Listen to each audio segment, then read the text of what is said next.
और इन्होंने जब ये गाना गाया, मुझे दिल की बीमारी है, तब तक इनके गले में बीमारी निकल गई और बहुत सारा सर्जरी कराई है, लेकिन अभी माँ सरस्वती का कृपा से बहुत अच्छा है। तो मैं चाहता हूं कि फिर से एक बार दिल की बीमारी सुनाए। ऐप दिखाए ना, ऐप दिखा दीजिए। ऐप दिखा दीजिए। ऐप हाल आ जाए ना भैया, ऐप दिखाई ना, ऐप लिस्ट बना ली रहुआ। दिल की बीमारी सुनाए, दिखाई भैया, कोड दीजिए ना।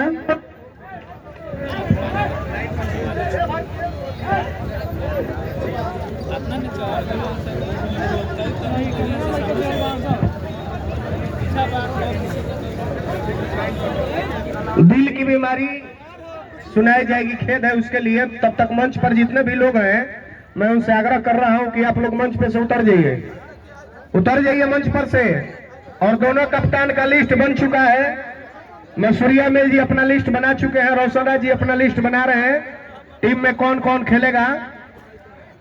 और पब्लिक से आग्रह है कि चारों तरफ अपना अपना जगह लेकर बैठ जाए और खिलाड़ियों से आग्रह है कि अपना ग्राउंड पे जाए और अपना ग्राउंड